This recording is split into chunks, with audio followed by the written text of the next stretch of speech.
BJP বিধায়কের পাল্টা বক্তব্য দিল তৃণমূল নেতা ও সাংসদ ঠাকুর। ডার মুঝে আচ্ছা লাগা ও পাগল। আজ বৃহস্পতিবার হুগলির খানাকুলের বিজেপির বিধায়ক সুশান্ত ঘোষ সাংবাদিক সম্মেলন করে তিনি বলেন, তৃণমূল কংগ্রেস তাকে খুনের চক্রান্ত করছে, আর তাতে মদত থাকবে বেশ কিছু তৃণমূল নেতাদের ও নবনির্বাচিত আরামবাগ লোকসভার সাংসদও। তবে এই বিষয়ে পাল্টা জবাবও দিয়েছে তৃণমূল নেতা ও নবনির্বাচিত সাংসদ। এ বিষয়ে আর কি জানা যাচ্ছে বিস্তারিত রইল আপনাদের জন্য, দেখতে থাকুন নিউজ বাংলাদেশা। হিংসার রাজনীতি তৃণমূল কংগ্রেস করে। ওরা বলে বিধায়কের চামড়া তুলে নেওয়া হবে। ওদের অনেক কিছু সংকল্প আছে, অনেক কিছু ইচ্ছা আছে। আমাকে খুন করার জন্য চারিদিকে গুন্ডা পুষেছে, বিভিন্ন জায়গায় বন্দুক নিয়ে ঘোরাঘুরি করছে তৃণমূলের নেতারা। আমি বারবার ওসিকে জানিয়েছি, এসডিপিওকে জানিয়েছি, আপনাদের মাধ্যমে এসপিকে জানাচ্ছি, খানাকুলের জনগণকেও জানাচ্ছি, তৃণমূল কংগ্রেস আমাকে খুনের চক্রান্ত করেছে।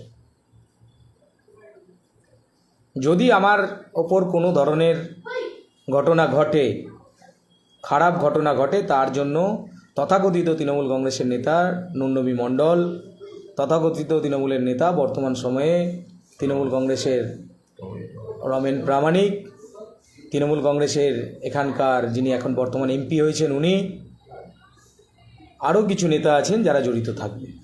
আমি আপনাদের সামনে বলে দিলাম, কারণ আমার কাছে খবর আছে বিভিন্ন জায়গা থেকে গুন্ডা খানাকুলে ঢোকানো হয়েছে এমএলএকে খুন করার জন্য, এমনকি টাকা দিয়ে সেখানে কিন্তু তাদেরকে আনা হয়েছে। আমার কাছে খবর আছে।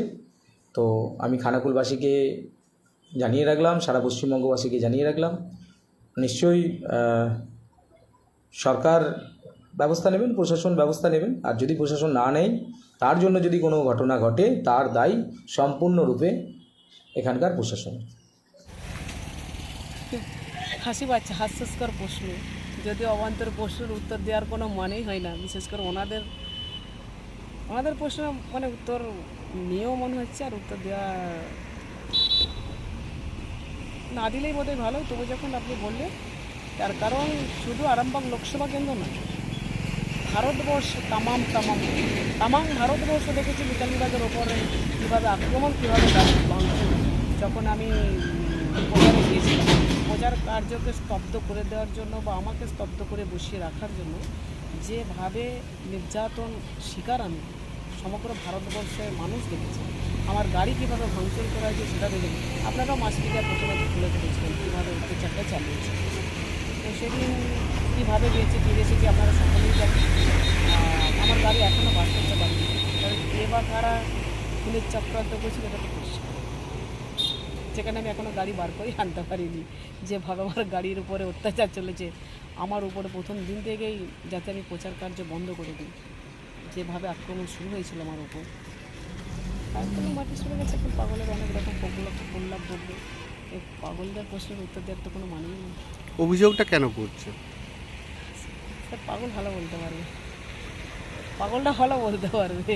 তার কারণ আর একটা জিনিস আমি বলে রাখি, যারা আমায় ভোট দিয়ে জয়যুক্ত করেছিলেন তাদেরও সংসদ, আর যারা আমাকে ভোট দেননি তাদেরও সংসদ। আমার মনে হয় যারা দিয়েছেন তাদের থেকে যারা দেননি তাদের আমি আরও বেশি করে কাজ করব। তার কারণ তাদের কোথা থেকে কি বঞ্চিত হয়ে আছে সেটা আমার মনে হয় জানা কর্তব্য মানুষ হিসাবে। যেহেতু তৃণমূল কংগ্রেস সারা বছরই মানুষের সাথে মানুষের কাছে, আমি চেষ্টা করবো। মনে হয় আপনারা বলছেন যে বিধায়ক এইসব বলে যে খুনের চক্রান্ত হচ্ছে, আমার মনে হয় বিধায়ক পাগল হয়ে গেছে।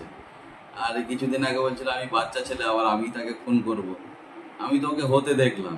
ও তো আমাদের পাশের পাড়ায় বাড়ি, ছোটোবেলায় মানে গুলি ড্যাং খেলে বেরোতো, আমার সামনেই তো বড় হয়েছে। তো আমি বাচ্চা ছেলে, রাজনীতিতে আবার আমি খুনের চক্রান্ত করছি। তৃণমূলেরকে খুনের চক্রান্ত করতে হয় না, অ্যাকচুয়ালি আমাদের কর্মীকে খুন করেছে বিজেপির এই হারমাদি সুশান্ত ঘোষের নেতৃত্বে একটা অভদ্র ছোটলোক বিধায়ক। আর 4-5টা সেন্ট্রাল বাহিনী নিয়ে ঘুরছে।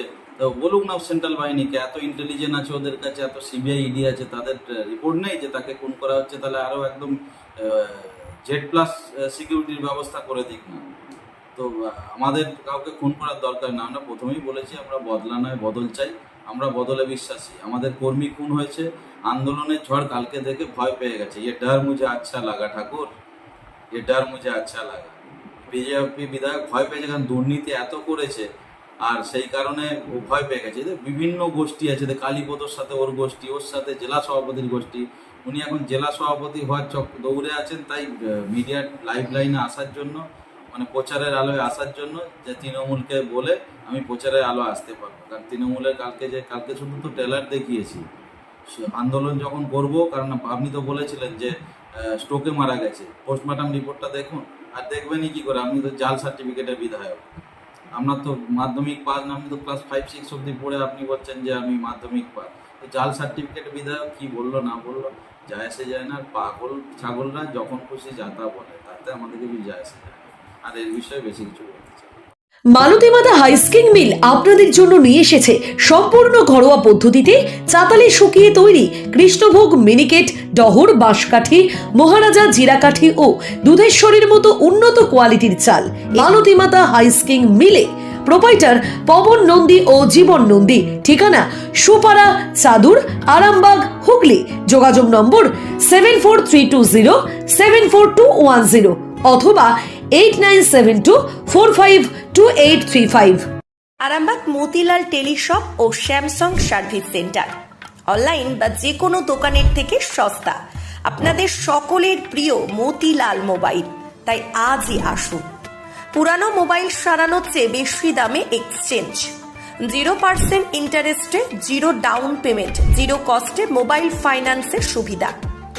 আমাদের ঠিকানা পুরাতন বাজার, আরামবাগ হেডপোস্ট অফিসের বিপরীতে, আরামবাগ, হুগলি। আমাদের যোগাযোগ নাম্বার 7001304430।